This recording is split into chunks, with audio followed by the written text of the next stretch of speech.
Assalamualaikum warahmatullahi wabarakatuh. Halo teman-teman semuanya, selamat malam, selamat datang kembali di channel kesayangan kita, channel Ilo Bercerita. Masih bersama saya Ilo, dan dimanapun teman-teman berada, semoga teman-teman selalu dalam keadaan sehat dan berbahagia. Amin, amin ya robbal alamin. Pada kesempatan yang baik ini, kita akan membawakan satu kisah dari penulis favorit kita semua, yaitu Kenanga Kinasi. Dan kisahnya pasti keren teman-teman ya. Sebelum kita masuk ke dalam kisahnya, buat teman-teman mungkin yang baru bergabung atau yang sudah lama bergabung tapi lupa belum subscribe, yuk diklik dulu dong tombol subscribe-nya. Jangan lupa lonceng notifikasinya dinyalakan agar teman-teman selalu mendapatkan notifikasi dari konten-konten yang akan kami upload di setiap harinya. Untuk channel Ilo Bercerita ini kami upload tiap hari ya teman-teman ya, setiap jam 9 malam waktu Indonesia bagian Barat. Dan gak pakai kelamaan lagi ya, gak pakai berbahasa basi lagi kepanjangan, langsung saja kita masuk ke dalam kisahnya. Kita menuju ke tanah Kalimantan. Misteri pesugihan keluarga Juragan Tahu.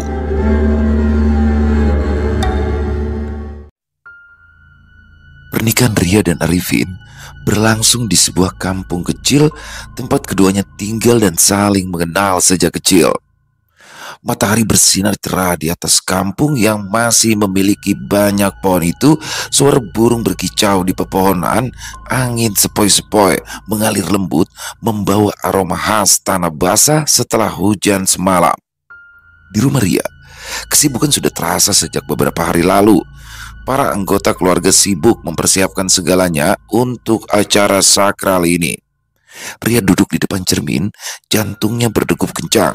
Ia mengenakan kebaya putih sederhana dengan hiasan renda di bagian leher dan lengan.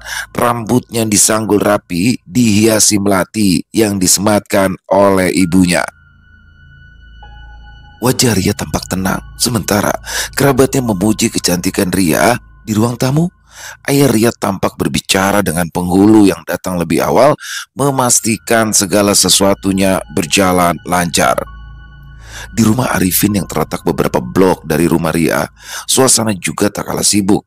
Arifin mengenakan kemeja putih yang dipadukan dengan jas hitam. Senyum kecil menghiasi wajah anak Juragan Tahu itu saat bercanda dengan teman-temannya yang datang dari jauh. Tetapi di balik candaannya ada perasaan haru yang tak bisa ia sembunyikan. Ketika waktu menunjukkan pukul 10 pagi, para tamu mulai berdatangan. Mereka disambut dengan senyum ramah. Tamu-tamu terdiri dari tetangga dan kerabat dekat duduk di kursi yang telah disusun rapi di halaman rumah yang luas. Di tengah halaman, sebuah pelaminan sederhana telah disiapkan. Pelaminan itu dihiasi dengan bunga-bunga segar berwarna putih dan kuning yang melambangkan kemurnian dan kebahagiaan. Ria berjalan keluar dari rumah dengan didampingi oleh kedua orang tuanya. Langkahnya perlahan, wajahnya masih terlihat tanpa ekspresi. Prosesi akad nikah pun dimulai. Suara penghulu yang tenang dan dalam terdengar di antara heningnya suasana. Ria duduk di samping Arifin mendengarkan dengan khusyuk setiap kata yang diucapkan. Ketika tiba saatnya, Arifin mengucapkan ijab kabul dengan suara yang mantap ditambah sedikit getaran halus yang menandakan perasaannya yang campur aduk. Setelah ijab kabul selesai, para tamu mengucapkan amin dan mendoakan kebaikan bagi kedua mempelai. Setelah prosesi akad nikah, acara pun dilanjutkan dengan resepsi sederhana di halaman rumah. Para tamu mulai memberikan selamat kepada Ria dan Arifin yang kini telah resmi menjadi suami istri. Senyuman tak lepas dari wajah Arifin saat menerima ucapan selamat dari tamu-tamu yang hadir. Beberapa tetua dalam keluarga memberikan nasihat pernikahan dengan penuh kebijaksanaan, mengingatkan mereka tentang pentingnya kesabaran dan saling pengertian dalam menjalani kehidupan rumah tangga. Meja panjang di samping halaman dipenuhi oleh berbagai hidangan yang telah disiapkan sejak pagi. Para tamu menikmati hidangan dengan suasana penuh keakraban. Mereka berbincang-bincang, tertawa, dan mengenang berbagai momen bersama. Acara ini memang tidak diadakan besar-besaran. Mereka sengaja hanya mengundang kerabat dan teman dekat. Menjelang sore, langit mulai memerah. Saat matahari perlahan tenggelam di balik pepohonan, lampu-lampu mulai dinyalakan, memberikan cahaya hangat yang menambah keindahan suasana. Angin malam yang sejuk mengalir pelan di antara rumah-rumah yang kini mulai sepi. Di rumah Ria, para tamu yang tadi menyantap hidangan telah lama pamit satu persatu.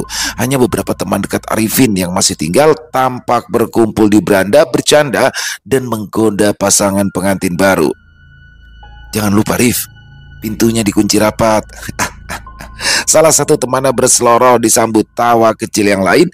Arifin hanya tersenyum malu-malu sambil melirik ke arah Ria yang duduk tak jauh dari mereka. Ria yang mendengar candaan itu hanya bisa tersenyum tipis, dadanya mulai berdebar kencang. Setelah tamu terakhir berpamitan, rumah Ria mulai sepi. Ibu Ria sedang membereskan dapur bersama beberapa kerabat perempuan lainnya, sementara Ria dan Arifin berjalan menuju kamar pengantin mereka. Kamar yang sudah dihiasi dengan dekorasi sederhana, dilengkapi ranjang dengan sprei berwarna putih dan kelambu yang menggantung di atasnya, menambah kesan hangat dan romantis. Di meja kecil di sudut ruangan ada bunga melati yang menebarkan aroma harum, akan tetapi suasana hangat itu tiba-tiba berubah saat pintu kamar tertutup. Ria yang pada awalnya tenang tiba-tiba merasakan kegelisahan yang tak ia pahami. Arifin yang sedang menanggalkan jasnya menyadari perubahan sikap istrinya. Dia menatap Ria yang kini duduk di tepi ranjang dengan tatapan kosong. "Ria, kamu kenapa? Apa ada yang salah?" tanya Arifin mendekati istrinya penuh dengan perhatian. Dia tidak menjawab. Ia hanya menunduk ketakutan. Air mata mulai mengalir di pipinya. Arifin semakin khawatir. Ia duduk di samping Ria, mencoba meraih tangannya. Ria bergegas berdiri menjauh dari Arifin. Matanya terbelalak dengan tubuh bergidik ngeri. Jangan sentuh," Ria berkata dengan suara bergetar karena takut. Membuat Arifin terkejut. Dia tidak pernah melihat Ria seperti ini sebelumnya. Arifin mundur, memberikan Ria ruang, meskipun ia sendiri merasa kebingungan. "Kenapa, Ria? Apa yang terjadi? Aku tidak akan menyakitimu. Aku janji," kata Arifin dengan suara lembut. Tetapi Ria terus menggelengkan kepala. Air matanya terus mengalir. Suasana di dalam kamar yang pada awalnya penuh dengan kehangatan kini berubah menjadi tegang. Di luar kamar, beberapa teman Arifin yang masih bercengkrama di beranda tiba-tiba terdiam saat mendengar suara Ria yang mulai menangis. Mereka saling berpandangan kebingungan mendengar suara tangisan Ria yang semakin kencang. Ibunda Ria yang sedang membereskan dapur segera menuju kamar pengantin. Pintu kamar terbuka dan dia melihat Arifin berdiri di tengah ruangan dengan wajah yang pucat, sementara Ria terduduk di lantai menangis terisak-isak. Tanpa banyak berkata, ibunda Ria segera menghampiri putrinya, meraih bahunya dengan lembut. "Ria, kamu kenapa, nak?" katanya. Ayo berdiri." Ria menurut. Ia berdiri dengan tubuh gemetar masih terisak. Arifin hanya bisa menatap Ria dengan cemas, tak tahu harus berbuat apa. "Ria, kenapa, Rif?" Arifin tidak bisa menjawab. Dia sendiri tidak tahu harus menjawab apa. Malam pertama yang seharusnya penuh dengan kebahagiaan berubah menjadi malam penuh tanda tanya. Ria memilih tidur di kamar ibunya, meninggalkan Arifin seorang diri di dalam kamar pengantin mereka. Arifin hanya bisa duduk di tepi ranjang termenung, berusaha memahami apa yang sebenarnya terjadi. Sesuatu yang tidak terduga telah mengganggu kebahagiaan mereka di malam yang seharusnya menjadi awal indah kehidupan pernikahan. Pagi harinya, suasana di rumah Ria terasa sangat berbeda dari hari-hari sebelumnya. Kali ini, suasana tegang menyelimuti rumah yang kini dipenuhi kekhawatiran. Setelah kejadian malam sebelumnya, Arifin bangun dengan perasaan berat di dadanya. Pikirannya dipenuhi oleh tangisan Ria yang masih terngiang-ngiang di telinganya. Di sisi lain, Ria masih merasa tak tenang. Setelah malam yang panjang penuh ketakutan, pikirannya kacau. Rasa takut yang tak bisa ia jelaskan mendorongnya untuk mengambil keputusan yang teramat berat. Ketika Ria duduk di kamar bersama ibunya, ia tiba-tiba berkata dengan suara pelan namun tegas, "Bu, aku mau minta cerai saja. Aku tidak bisa melanjutkan pernikahan ini. Ibunya terkejut kala mendengar permintaan itu.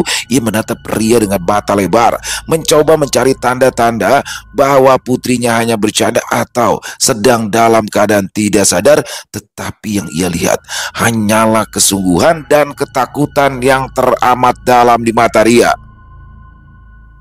"Kamu serius, Ria? Kamu baru saja menikah kemarin. Kenapa tiba-tiba mau cerai?" kata ibunya dengan suara bergetar. Tak percaya dengan apa yang baru saja ia dengar, Ria hanya menggelengkan kepala. Air mata mengalir perlahan di pipinya. "Aku takut, Bu. Aku tidak bisa menjelaskannya sekarang. Tapi aku tidak bisa bersama Arifin." Ibunya menarik nafas dalam, mencoba menenangkan diri. "Kamu harus bicara dengan Arifin dulu. Jangan membuat keputusan terburu-buru." Ia mencoba menasihati, meskipun hatinya sendiri dipenuhi oleh rasa takut akan masa depan Ria. Terlebih lagi, mereka harus menanggung malu kalau Ria benar-benar meminta cerai. Di saat yang bersamaan, orang tua Arifin yang mendengar kabar tentang kejadian malam sebelumnya tiba di rumah Ria. Mereka datang dengan wajah berang. Di ruang tamu, Arifin menyambut kedatangan kedua orang tuanya. Wajahnya terlihat letih ketika Ria akhirnya masuk ke ruangan itu. Suasana semakin tegang. Ria berdiri di depan mereka, tubuhnya gemetar. Ia menunduk menghindari tatapan Arifin dan keluarganya. "Kamu tahu, kami sudah menganggapmu sebagai anak sendiri. Tapi kenapa kamu tega mempermalukan Arifin? Dia itu sekarang adalah suamimu." Ibunda Arifin langsung menegur keras. Ria terdiam sejenak, berusaha menata kata-kata dalam pikirannya. Akhirnya, dengan suara yang hampir tak terdengar, ia pun berkata, "Ria minta maaf, Bu. Tapi sebaiknya kami memang harus bercerai." Ruangan itu seketika menjadi hening. Wajah Arifin memucat. Ia menatap Ria dengan campuran emosi, kaget, marah, sekaligus terluka. Kedua orang tua Arifin saling berpandangan. Apa maksudmu, Ria?" Suara Arifin pecah, penuh dengan rasa tidak percaya. "Kita ini baru saja menikah. Apakah semua ini hanya main-main bagimu? Ibunda Arifin yang biasanya lemah lembut kini tak bisa lagi menyembunyikan kemarahannya. "Kami merasa dipermainkan, Ria. Apa kamu sadar apa yang barusan kamu katakan ini? Kamu pikir pernikahan itu hanya lelucon?" Ria menangis, tetapi ia tetap teguh pada keputusannya. Arifin yang tadinya duduk diam, kini berdiri dengan tatapan tajam. "Ria, kita bisa membicarakan hal ini, tapi jangan langsung meminta cerai tanpa alasan yang jelas." Namun, Ria tetap bergeming. Tangisannya menjadi-jadi. Pertengkaran pun tidak bisa dielakkan. Kedua orang tua Arifin marah besar pada besan mereka yang dianggap tidak bisa mendidik anak. Orang tua Ria meminta maaf dengan terbata-bata. Mereka juga merasa malu karena perubahan sikap Ria yang begitu mendadak. Sebelumnya, Ria tidak pernah membuat masalah. Bahkan, dia menerima dengan baik ketika Arifin melamarnya walau mereka tidak berpacaran. Akhirnya, keluarga Arifin pun pulang tanpa mengucapkan pamit. Sementara Ria duduk terpuruk di sudut ruangan, matanya bengkak karena tangisan yang tak kunjung reda. Ibunya berdiri dengan tatapan tajam. Ia tak bisa lagi menahan perasaannya. "Ria, apa kamu sudah gila? Apa yang barusan kamu lakukan itu sama sekali tidak masuk akal. Pernikahan itu bukan permainan yang bisa kamu hentikan begitu saja." Ayah Ria mendekat dengan sorot mata penuh amarah. "Kamu tahu betapa besar pengorbanan kami untuk pernikahan ini, Ria? Apa kamu ingin mempermalukan kami di depan semua orang?" Ayahnya mencoba menggoyahkan keputusan putrinya, tapi Ria hanya bisa tertunduk. Tubuhnya menggigil, tetapi hatinya masih dipenuhi ketakutan yang sama seperti malam sebelumnya. Ia tak mampu menjelaskan apa yang terjadi pada semua orang. Bahkan dia sendiri sempat mengira dirinya sudah gila. "Jika memang kamu tetap bersikeras untuk bercerai, jangan harap kamu bisa tinggal di rumah ini lagi." Suara ibunya semakin mengeras penuh amarah. Kalimat itu seperti pisau tajam yang menancap di hati Ria. Bagaimana mungkin keluarganya yang selama ini menjadi sandaran hidupnya kini mengancam untuk mengusirnya? Air mata kembali mengalir, tetapi kini tatapan matanya berbeda. Di balik air mata itu ada tekad yang gelap dan berbahaya. "Kalau kalian memang memaksa untuk aku tetap bersama Arifin. Lebih baik aku mati saja. Ria tiba-tiba berteriak syarat dengan rasa putus asa. Ia bangkit dengan cepat dari tempat duduknya, meraih gunting tajam yang terletak di atas meja. Kamu mau apa, Ria? Jangan bertindak bodoh. Ayahnya mencoba mendekat, tapi Ria sudah menempelkan gunting di lehernya. Ria menatap keluar jendela ke jalanan yang masih sepi di pagi itu. Angin pagi yang dingin menyapu wajahnya, tapi tidak cukup untuk mendinginkan emosinya yang memuncak. Lebih baik aku mati daripada harus hidup dalam ketakutan seperti ini. Ibunya terkejut kala mendengar ancaman itu. Ia berlari mendekati Ria, mencoba menarik tangan Ria yang memegang gunting dengan erat. Jangan begitu, Ria. Kamu tidak sadar apa yang kamu lakukan. Ria tetap keras kepala. Ia menepis tangan ibunya dengan kekuatan yang tidak terduga. Kalau kalian tetap bersikeras, maka aku tidak punya alasan untuk hidup lagi. Melihat putrinya benar-benar diambang keputusasaan, ayah Ria mencoba meredakan situasi. Ria, tenang, Ria. Tenang. Kita bisa bicara baik-baik. Janganlah bertindak nekat. Kami itu hanya ingin yang terbaik untukmu. Wajah Arifin pucat ketika melihat Ria menggenggam gunting tajam di tangannya, siap melakukan tindakan yang bisa berakhir tragis. Hati Arifin hancur kala melihat perempuan yang ia cintai dalam kondisi seperti ini. Ria, tolong letakkan benda itu. Suara Arifin terdengar penuh kelembutan, diiringi rasa sakit yang teramat dalam. Aku tidak akan memaksamu lagi. Aku mengalah. Jika memang kamu ingin bercerai, aku akan memenuhi keinginanmu. Tapi tolong, jangan sakiti dirimu sendiri. Mendengar itu, Ria terdiam. Gunting di tangannya perlahan-lahan jatuh ke lantai. Tubuhnya gemetar. Akhirnya ia jatuh terduduk lemah tak berdaya. Orang tua Ria juga terdiam. Menyadari betapa seriusnya kondisi putri mereka, mereka tak lagi berteriak marah, melainkan duduk di sisi Ria, mencoba menenangkannya dengan pelukan yang erat. Sementara itu, Arifin berdiri di sudut ruangan, menahan hati yang hancur. Keputusan itu telah dibuat meski meninggalkan luka dalam. Setelah ancaman bunuh diri Ria, orang tuanya akhirnya menyerah. Mereka tahu apapun alasan dibalik keputusan putrinya, mempertahankan pernikahan ini hanya akan memperburuk keadaan. Dengan berat hati, mereka memutuskan untuk mengembalikan semua mahar dan seserahan yang pernah diberikan Arifin kepada Ria. Di ruang tamu yang sempit, ayah Ria duduk termenung. Wajahnya yang sudah keriput tampak semakin kusam, seolah beban yang ditanggungnya telah mengikis semangat hidupnya. Di depannya terhampar selembar surat tanah dan dokumen-dokumen penting yang dulu ia simpan dengan hati-hati. Tangan tuanya bergetar saat ia menggulung surat tanah yang akan dijual demi untuk melunasi mahar dan seserahan yang harus dikembalikan sebagai tanda permintaan maaf. Di sampingnya, istrinya, Ibunda Ria, duduk dengan tatapan kosong, air mata menggenang di sudut matanya. Pak, apa tidak ada cara lain? Tanya ibunya dengan suara bergetar, berharap masih ada jalan keluar selain menjual tanah mereka. Namun, ayah Ria hanya menggelengkan kepalanya perlahan. Ini sudah keputusan kita, Bu. Demi kebaikan Ria, kita harus mengembalikan semuanya. Biar saja kita tidak punya lagi tanah. Yang penting Ria anak kita bisa tenang, jawabnya meskipun nada suaranya terdengar getir. Toh, aku masih bisa berjualan untuk menafkahi kalian. Keputusan itu memang tidaklah mudah. Tanah yang hendak dijual adalah satu-satunya warisan yang ia miliki dari orang tuanya.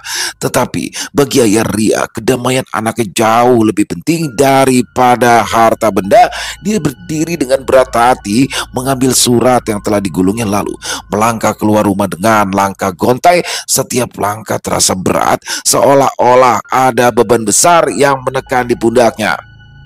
Di halaman rumah, Ria duduk seorang diri di atas dipan kayu. Matanya yang sembab karena menangis semalam suntuk memandang jauh ke depan tanpa fokus. Dalam hatinya ia merasa bersalah tetapi juga lega. Orang tuanya akhirnya mengerti betapa ia tidak bisa melanjutkan pernikahan ini. Namun Perasaan bersalah itu menimbulkan rasa sakit yang mendalam di dadanya. Ia tahu bahwa orang tuanya harus mengorbankan banyak hal, termasuk tanah yang seharusnya menjadi jaminan masa depan mereka demi dirinya. Seandainya saja beberapa bulan lalu ia menolak lamaran Arifin, kejadian seperti ini tak akan terjadi. Hanya saja waktu itu Ria tidak memiliki banyak pilihan. Orang tuanya banyak berhutang pada keluarga Arifin, sehingga lamaran pemuda itu menjadi anugerah bagi keluarga mereka. Ketika ayahnya keluar dari rumah dengan surat tanah di tangan, Ria menunduk dalam-dalam. Air mata kembali mengalir di pipinya. Dia tahu apa yang akan dilakukan ayahnya, dan itu membuatnya merasa teramat bersalah. Meskipun begitu, dia juga tak bisa mencegahnya, karena ketakutan yang menghantuinya sejak malam pertama itu masih terasa begitu kuat. Di sisi lain, keluarga Arifin sudah menunggu di rumah dengan wajah yang dipenuhi rasa kecewa. Mereka belum bisa menerima kenyataan bahwa pernikahan ini harus berakhir begitu cepat tanpa alasan yang jelas. Dalam hati mereka masih ada perasaan bahwa mereka telah dipermainkan. Ketika ayah Ria sudah kembali ke rumah, ia mendapati keluarga Arifin yang sudah duduk di ruang tamu. Wajah mereka tampak tegang dan suasana dingin terasa memenuhi ruangan. Ayah Ria mendekati mereka dengan langkah pelan, menyerahkan uang hasil penjualan tanah dengan tangan gemetar. "Ini semua yang bisa kami kembalikan. Mohon maaf jika tidak sesuai dengan harapan," ucapnya pelan, suaranya hampir tak terdengar. Arifin hanya menatap surat-surat itu dengan tatapan kosong, tetapi ia tidak mengatakan apa-apa. Ibunya yang duduk di sebelahnya menggelengkan kepala dengan kecewa.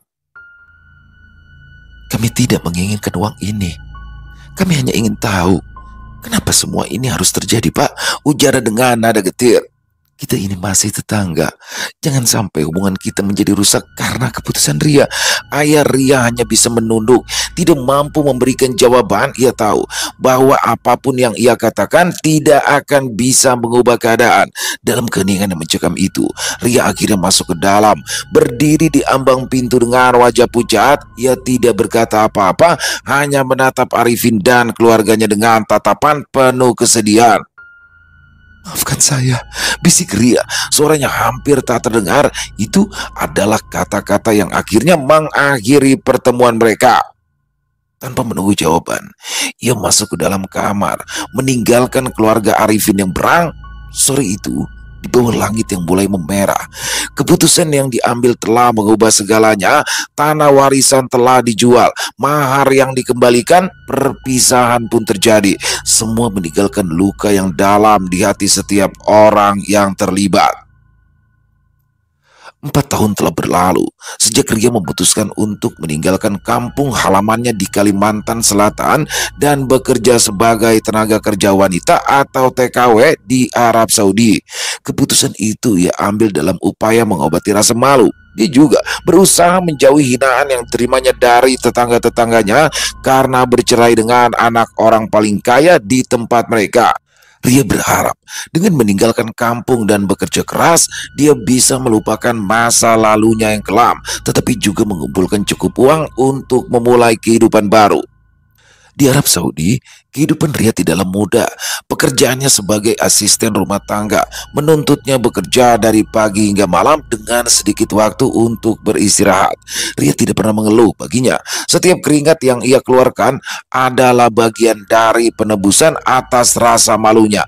Ria menjalani hari-harinya dengan penuh tekad, menyimpan sebagian besar gajinya, hanya menggunakan sedikit untuk kebutuhan sehari-hari. Dia berjanji pada dirinya sendiri, ketika ia pulang nanti, ia akan pulang sebagai perempuan yang berbeda, lebih kuat, lebih mandiri, dan yang terpenting tidak lagi menjadi bahan ejekan. Akhirnya, setelah 4 tahun berlalu, tiba saatnya bagi Ria untuk pulang ke kampung halaman. Pesawat yang ia tumpangi mendarat di bandara pagi itu. Jantung Ria berdebar kencang saat ia melangkahkan kakinya keluar dari terminal kedatangan. Udara pagi yang lembab dan hangat menyambutnya, membawa kembali kenangan-kenangan yang selama ini ia coba lupakan. Dengan tas besar di bahu dan beberapa koper berisi barang-barang yang ia beli selama di Arab, Ria menaiki angkutan umum untuk menuju ke kampung halamannya.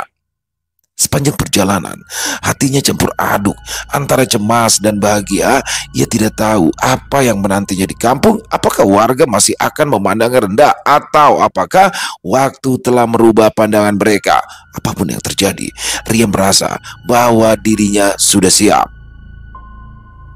Sesampainya di kampung, suasana tampak seperti yang ia tinggalkan bertahun-tahun lalu. Jalanan yang sempit, rumah-rumah kayu yang berjajar rapi, serta anak-anak kecil yang berlarian tanpa alas kaki, semuanya tampak familiar di mata Ria. Ketika angkutan umum berhenti di depan rumah orang tuanya, Ria melihat ibunya sedang duduk di beranda menatap jauh ke jalanan dengan tatapan kosong. "Ibu," panggil Ria dengan suara bergetar. Ibunda Ria terkejut, seolah tak percaya dengan apa yang dilihatnya. "Ria, kamu sudah pulang, Nak?" Suara ibunya pecah oleh haru saat ia berdiri dan berlari kecil menghampiri putrinya. Mereka berpelukan erat di tengah halaman. Tanpa kata-kata, hanya air mata yang mengalir di pipi keduanya. "Bagaimana kabar ayah?" tanya Ria setelah beberapa saat matanya mencari-cari sosok ayahnya yang tidak tampak di sekitaran. "Dia sedang berjualan ikan keliling kampung. Pasti ayahmu akan senang sekali lihatmu kembali pulang dengan selamat," jawab ibunya. Ada senyum yang mulai mengembang di wajahnya. Ria memasuki rumah itu, membawa serta koper-koper besar yang ia bawa dari Arab. Di dalam rumah, segala sesuatu tampak tidak banyak berubah. Perabotan yang lama, foto-foto lama di dinding, dan aroma kayu yang khas membuat Ria merasa seolah waktu berhenti selama ia pergi. Sepertinya yang berubah adalah Ria sendiri. Dalam 4 tahun itu, ia telah belajar banyak tentang kerasnya hidup dan bagaimana bisa bertahan dalam kondisi yang tidak bersahabat. Kini, ia pulang dengan kebanggaan baru, ditambah tabungan yang cukup besar untuk memulai hidup yang lebih baik. Ketika ayahnya pulang dari berjualan, suasana haru kembali menyelimuti rumah itu. Ayahnya yang tampak lebih tua dan lelah daripada yang diingat Ria menyambutnya dengan senyum hangat yang dulu selalu membuatnya merasa aman. "Kamu sudah dewasa sekarang, Ria. Ayah bangga padamu," ucapnya sambil menepuk-nepuk bahu putrinya dengan lembut. Beberapa jam berikutnya, berita tentang kepulangan Ria pun tersebar di kampung. Warga mulai mendatangi rumahnya. Sebagian ingin melihat perubahan pada Ria, sementara yang lain hanya ingin memastikan bahwa gadis yang dulu mereka ejek kini benar-benar pulang sebagai perempuan yang berbeda. Ria menyambut mereka dengan senyuman hangat. Tanpa terlalu banyak bicara, ia tahu di balik senyuman mereka mungkin masih ada sisa-sisa prasangka dari masa lalu. Meskipun begitu, Ria tidak peduli lagi. Ia sudah menjadi perempuan yang kuat dan tidak ada yang bisa mengubah kenyataan bahwa ia telah berhasil melewati badai terbesar dalam hidupnya. Keesokan harinya, Ria berjalan perlahan menuju rumah Acil Baria. Pikirannya dipenuhi dengan keinginan sederhana untuk membeli nasi pecel, makanan yang sangat dirindukannya selama bertahun-tahun ia tinggal di negeri orang. Dia sengaja berangkat subuh karena takut terlambat. Biasanya Acil Baria berjualan di pasar, tetapi tiap subuh perempuan parubaya itu masih melayani pembeli di sekitaran rumah. Saat mendekati rumah Acil Baria, Ria bisa mencium aroma yang kuat menguar dari dapur kecil di belakang rumah kayu itu. Aroma itu mengingatkannya pada masa-masa ketika ia masih kecil. Ia sering berlari-lari ke rumah Acil Baria hanya untuk mendapatkan seporsi nasi pecel lauk telur dadar yang gurih. Langkah-langkah Ria terasa ringan, dipenuhi kegembiraan akan sarapan yang sudah lama dinantinya. Seketika langkahnya terhenti ketika dia melihat sosok yang sangat dikenalnya berjalan dari arah berlawanan. Arifin sekarang, setelah bertahun-tahun berlalu, mereka bertemu lagi, tapi ada yang berbeda. Arifin yang sekarang tampak jauh berbeda dari Arifin yang dulu. Rambutnya yang dulu hitam legam kini diselingi oleh uban. Wajahnya yang dulu selalu tampak ceria kini terlihat lelah dengan garis-garis keriput yang mengisyaratkan beban hidup yang berat. Matanya yang dulu bersinar kini redup, seakan-akan kehilangan semangat yang pernah ia miliki. Arifin tampak terkejut kalau melihat Ria di sana, berdiri di tengah jalan dengan pandangan yang terfokus padanya. Sejenak, mereka hanya saling menatap tanpa kata, membiarkan waktu berhenti di antara mereka. Ria mundur perlahan. Dia masih merasa takut walau sudah lama tidak bertemu. Ria. Suara Arifin terdengar serak, memecah keheningan di antara mereka. Ria hanya bisa mengangguk pelan, bibirnya keluh untuk mengucapkan sepatah kata yang merasakan dada yang sesak, mengingatkan pada semua kenangan lama yang ia coba lupakan. Di hadapan Arifin, semua itu kembali dengan cepat. Arifin berjalan mendekat, tatapannya masih terpaku pada Ria. Setiap langkahnya terasa berat, seolah-olah ia memikul beban yang tidak terlihat. Ria bisa melihat bahwa hidup tidak mudah bagi Arifin. Kamu sudah lama pulang? Tanya Arifin, suaranya hampir berbisik. Baru kemarin, jawab Ria singkat, mencoba menahan getar suaranya, tidak ingin menunjukkan takutnya dia saat ini. Arifin mengangguk, pandangannya beralih ke tanah, seakan-akan tidak sanggup menatap Ria lebih lama lagi. Aku dengar, kamu jadi TKW. Bagaimana di sana? Ria menarik nafas dalam-dalam, berusaha menenangkan dirinya. Hidup di sana tidak mudah, tapi aku bisa melewatinya. Sekarang aku pulang untuk memulai hidup baru. Ada jeda yang panjang di antara mereka setelah Ria berbicara.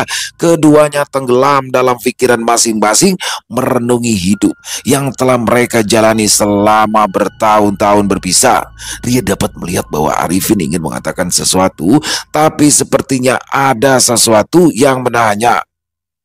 Ria, Arifin akhirnya membuka mulut, tapi kata-kata yang keluar terasa tertahan. Ia tampak bimbang, ragu untuk melanjutkan. Ria yang merasakan ketegangan yang semakin meningkat, mengangkat tangannya, memberi isyarat kepada Arifin untuk berhenti. Aku sudah lapar. Aku ingin segera ke rumah Acil Baria.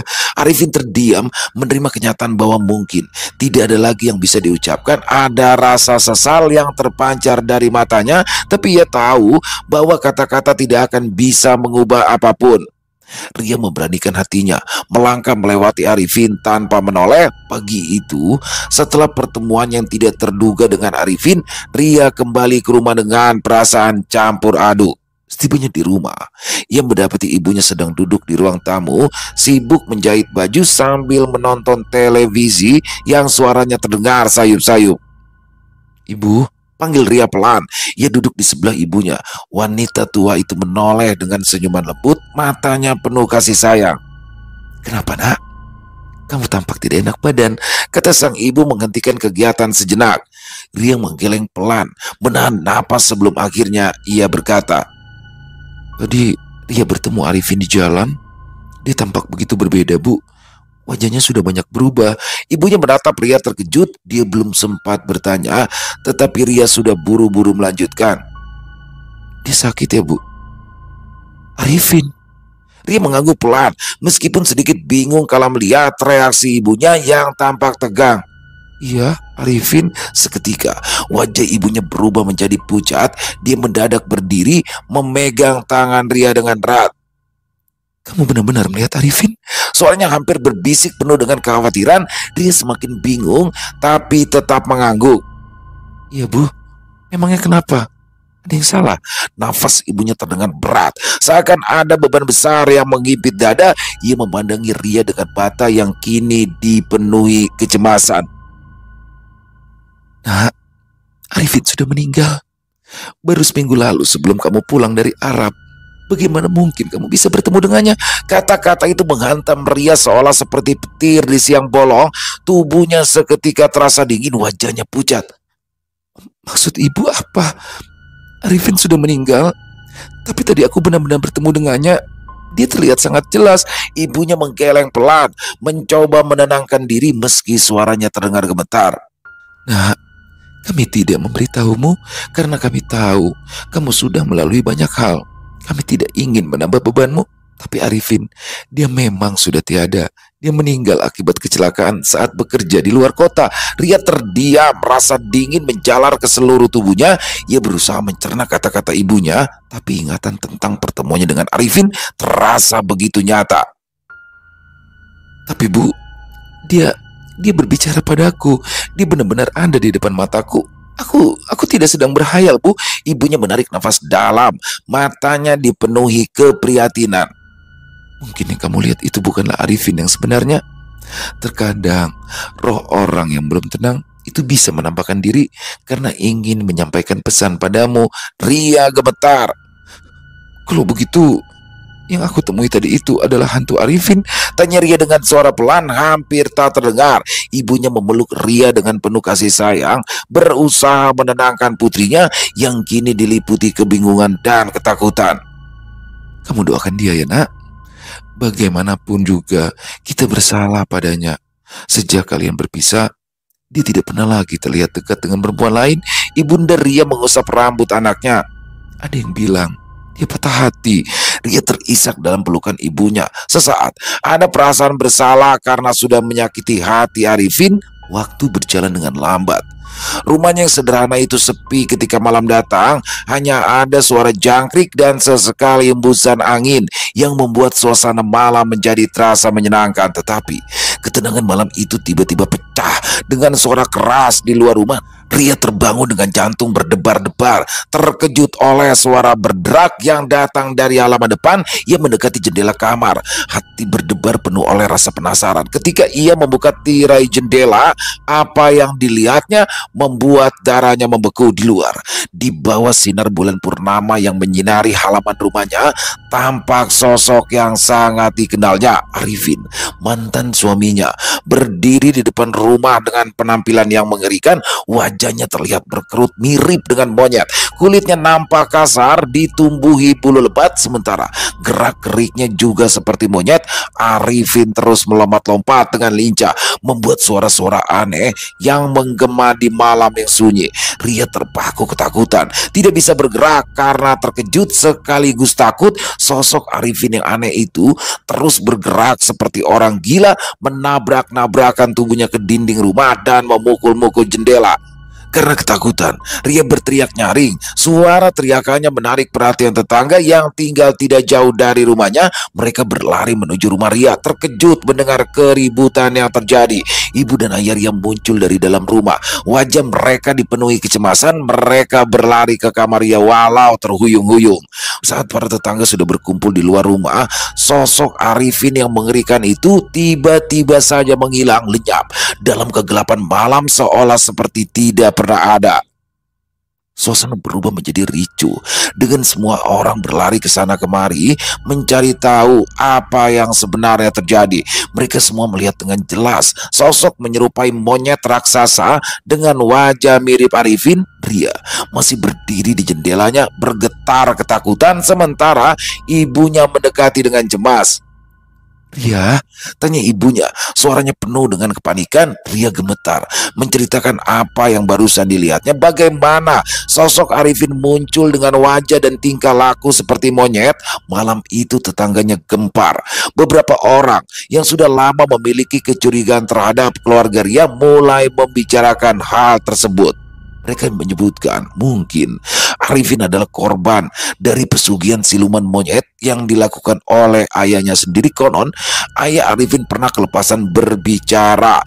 Ia melakukan ritual pesugihan di salah satu gunung yang ada di Pulau Jawa, sehingga banyak yang menduga bahwa pesugihan tersebut berhubungan dengan makhluk halus seperti siluman monyet. Meskipun tidak ada bukti nyata, berdasar pengakuan yang tanpa sengaja diucapkannya tersebut membuat warga menjadi waspada.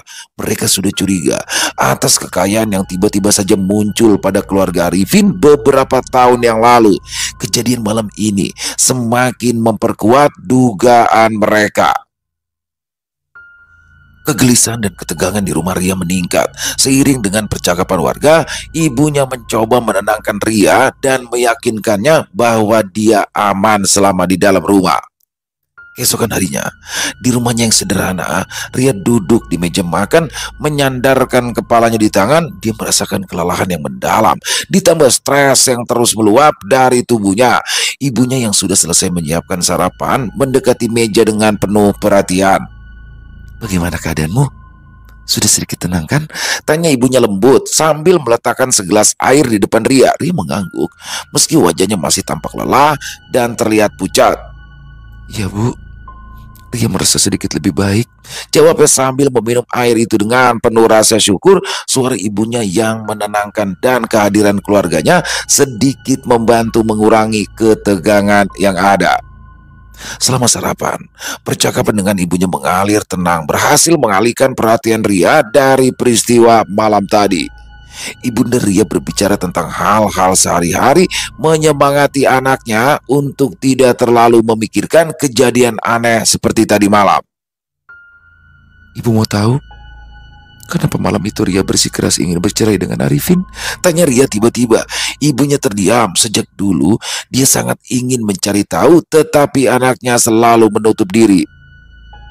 "Malam itu Ria melihat seluruh tubuh Arifin dipenuhi bulu lebat. Wajahnya pun mirip monyet, persis seperti yang kulihat tadi malam, Bu," Ria mendesak.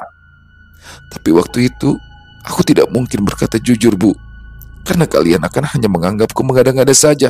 Perasaan lega mengalir dalam dirinya setelah berhasil menceritakan apa yang selama ini dirahasiakannya seorang diri.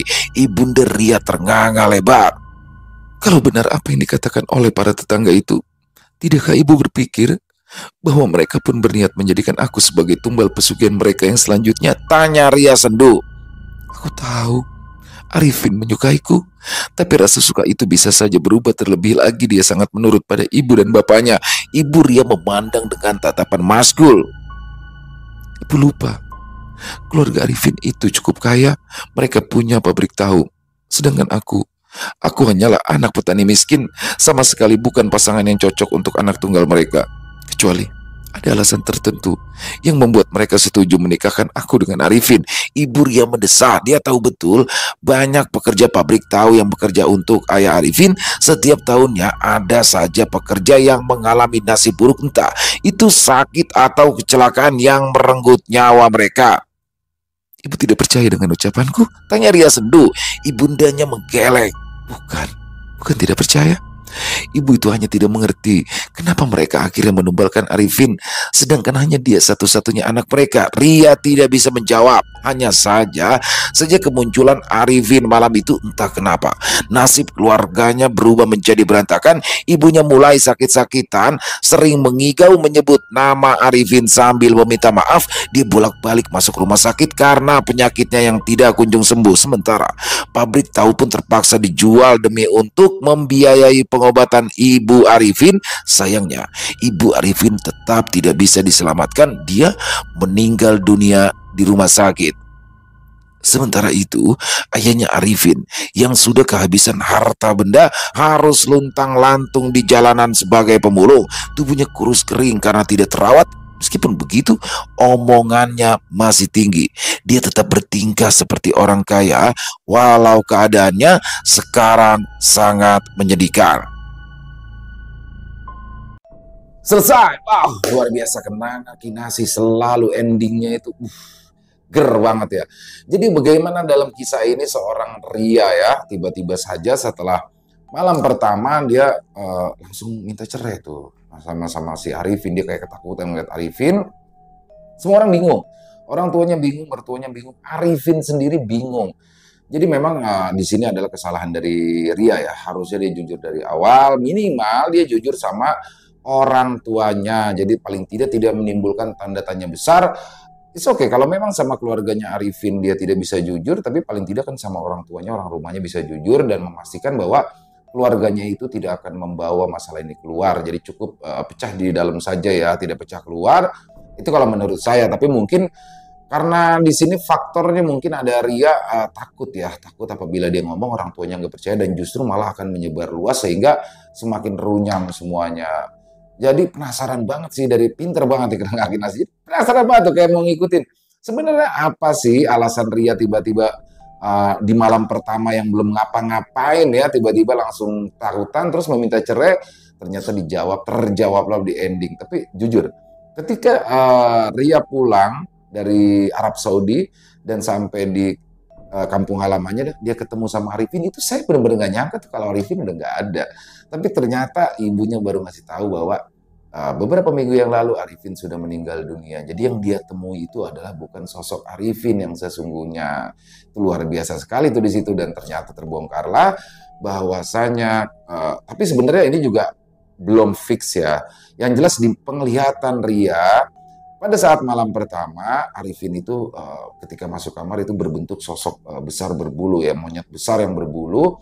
Dan pada saat dia sudah meninggal, dia muncul lagi ke rumahnya Ria dengan kondisi yang sama. Jadi di sini mungkin diasumsikanlah oleh warga setempat, bahkan orang tua dari Arifin, ayahnya sempat kelepasan ngomong bahwa dia melakukan ritual pesugihan di tanah Jawa, yang mana pesugihannya adalah pesugihan monyet. Jadi ada kemungkinan juga bahwasanya ada ketakutan lah ya dari dia, takutnya nantinya dia yang akan jadi tumbal selanjutnya. Jadi itu sih overall keren banget kisahnya. Kenangan Kinasi selalu keren dan endingnya selalu tidak terduga. Ditunggu lagi kisah-kisah selanjutnya untuk Kenangan Kinasi. Dan semoga teman-teman para pecinta penikmat horor terhibur ya dengan kisah barusan, terutama para subscriber dari channel Ilo Bercerita. Buat yang suka dengan videonya bisa diklik tombol like atau tombol jempolnya, boleh juga di-share link videonya ke teman-teman yang lain agar juga ikut merasa terhibur. Buat yang belum subscribe, yuk diklik dong tombol subscribe, jangan lupa lonceng notifikasinya dinyalakan agar teman-teman selalu mendapatkan notifikasi dari konten-konten yang akan kami upload di setiap harinya. Buat teman-teman yang punya komentar lain, yang punya pendapat lain, silakan bisa menuliskan di dalam kolom komentar ataupun hanya sekedar saling menyapa. Insya Allah kami akan menjawabnya satu persatu. Oh ya, buat teman-teman mungkin yang punya kisah horor misteri ya yang berkenan dibawakan di channel kami, silakan bisa mengirimkannya ke nomor telepon yang ada di sini. Bebas, dalam bentuk tulisan boleh, dalam bentuk rekaman suara boleh, senyamannya teman-teman aja pokoknya. Dan buat teman-teman yang sudah mengirimkan kisah, kami ucapkan terima kasih. Di akhir kata, saya Ilo mengucapkan permohonan maaf apabila dalam pembawaan kisahnya ada kata-kata saya yang salah ataupun ada kata-kata saya yang kurang berkenan. Saya mohon dibukakan pintu maaf yang seluas-luasnya. Sampai berjumpa lagi di konten-konten kami selanjutnya yang pasti tidak kalah serunya, yang pasti tidak kalah horornya. Masih bersama saya Ilo di channel Ilo Bercerita. Wassalamualaikum warahmatullahi wabarakatuh.